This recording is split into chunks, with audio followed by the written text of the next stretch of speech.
Trump has led for the last 3.5 years. This dystopian future that was painted at his circus over the last 3 nights, that's a fantasy. Well, today, in a pre-buttal to Trump's speech, Democratic Vice Presidential nominee Kamala Harris did not hold back. The Republican convention is designed for one purpose: to soothe Donald Trump's ego, to make him feel good. But here's the thing. He's the president of the United States, and it's not supposed to be about him.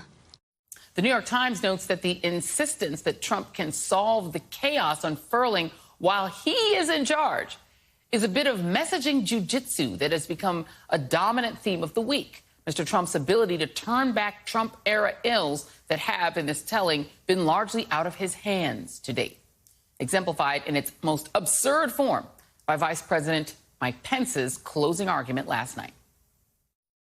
With President Donald Trump in the White House for 4 more years, and with God's help, we will make America great again. Again. Make America great again. Again. I'm joined now by phone by Bishop William Barber, co-chairman of the Poor People's Campaign and author of We Are Called to Be a Movement, and David Jolly, former Florida Republican congressman who is no longer with the party and national chairman of the Serve America movement. Thank you all for being here, both for being here. Bishop Barber, I know that you held an event today pushing back against the convention. Give us your read on what you've seen over the last several days and what you expect to see tonight. Well, I'm reminded of the scriptures over and over again that talk about how lying politicians particularly are dangerous to the people. And today we had clergy, but we also had a white mother there, George, a person of faith who spoke compassionately about the lies, about the economy, their lies about who we should really be fearing that's coming out of this convention. And it is beyond the pale, to suggest that white suburban be afraid of black people. What people are afraid of is not having health care, not having living wages, not having unemployment, not having sick leave. To suggest that they are protecting freedom when they're doing everything they can to suppress the vote. To talk about how they've made the greatest economy when this is the greatest mess we've ever had. And the fact even the tax cuts that they passed did not lead to more jobs.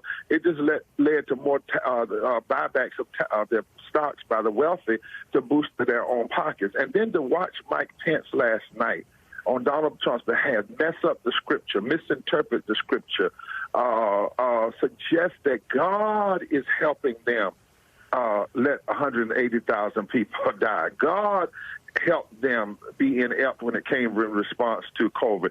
God has helped them get us where we have now, 30-some million people in unemployment, 50 million people applied or so, 27 million people without health care on top of the 87 million people that were already uninsured or uninsured.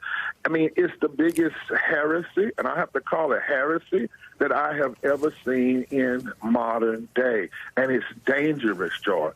It's dangerous. And then lastly, to put that family up there to suggest that they have to protect themselves. And then the next day, a young white boy, all confused by all of this mess, operates in his racism at 17 and goes out and shoots people. I mean, this is some dangerous stuff that is as dangerous as George Wallace and what he did in '63, and it's as dangerous as Governor Robertson in 1961, who declared that the Freedom Riders were the one causing the violence rather than saying the Klan were the ones causing the violence.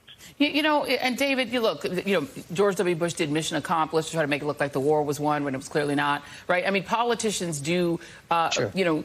Mess with the truth a little bit for politics and for political reasons. There was the flight over Katrina, but it looked like he was in charge, or that wasn't the case. But what I've never seen anything like this at a Republican convention, a complete reinvention of reality. If you only watch the Republican convention over the last 4 days, you'd think there was no coronavirus because nobody felt they needed to wear masks surrounding the president, the vice president, to clap for him. And even senior citizen military people were put in harm's way because there is no coronavirus. Donald Trump, Mike Pence last night said that Donald Trump marshaled the greatest national marshaling since World War II for coronavirus and partnered with governors of both parties. No, he didn't. He threatened governors that were Democrats and refused to use his powers. I mean, but I think what Bishop Barber just said is the most egregious thing, because I've never seen anything like this at a convention. You had these two people, these gunslinging millionaires, we call them the McCloskeys. Let's play a little bit of them from the convention. What you saw happen to us could just as easily happen to any of you who are watching from quiet neighborhoods around our country. It seems as if the Democrats no longer view the government's job as protecting honest citizens from criminals, but rather protecting criminals from honest citizens. And now you have, as Bishop Barber said, this young man actually acts that out. They're vigilantes who were just waving guns at Black Lives Matter protesters. He shot two of them. And you have now right-wing media on the other network that's across the Rockefeller Plaza from me praising him. Ann Coulter said she'd like him to be her president. Tucker Carlson, they're all lauding this man now. What is happening? You know, I've thought often during the RNC, if Barack Obama reflected the audacity of hope, Trump just reflects audacity.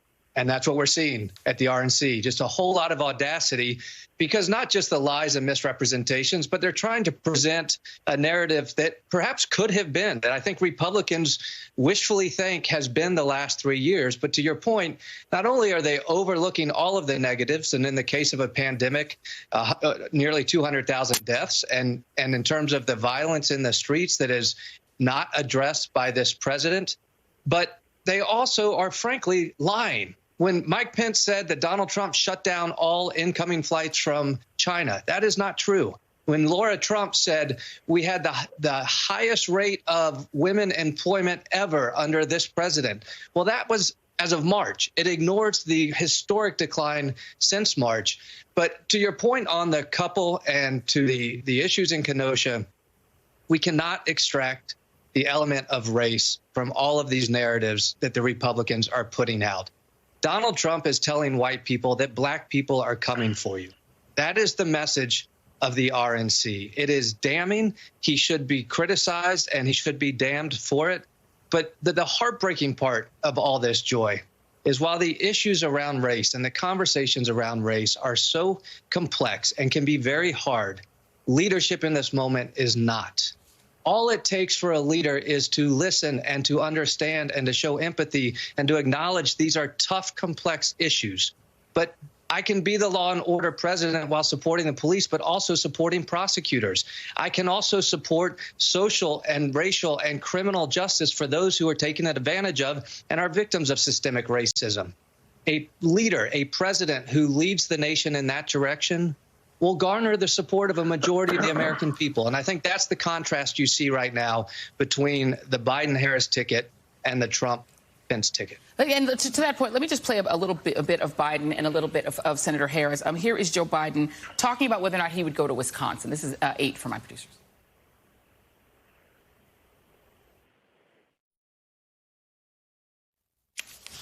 Do we have it? Okay, let's go with one. Let's play Kamala Harris in an interview with Craig Melvin earlier today. But I will say this about the Republican convention, some of which I have watched.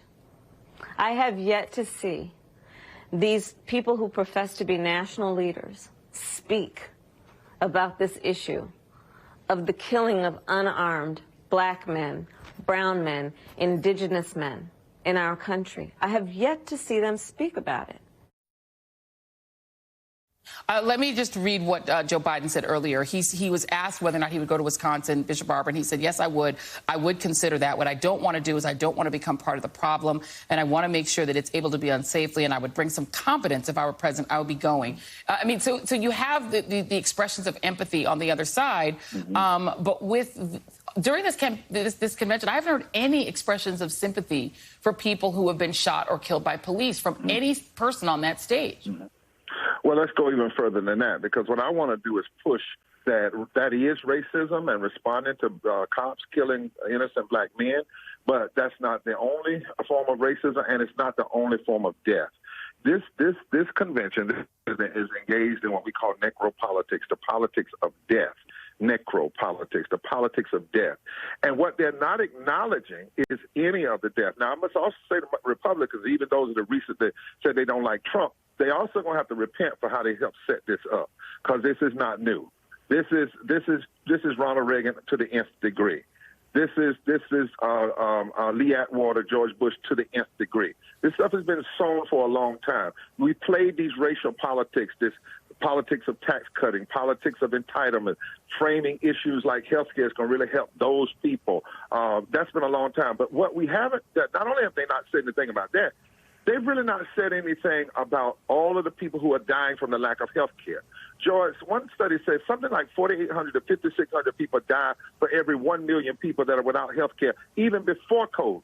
They're not talking about the 700 people that were dying a day from poverty in the so-called greatest economy. 700 people are dying a day from poverty out of the 140 million people that are poor, low wealth before COVID. And the number of people that died because they went to work, because they were the essential workers, because they were the ones that we gave a hand clap at 6 o'clock in the evening and a name change, but have yet to give them guaranteed sick leave and guaranteed health care and guaranteed mortgage forgiveness and so forth and so on.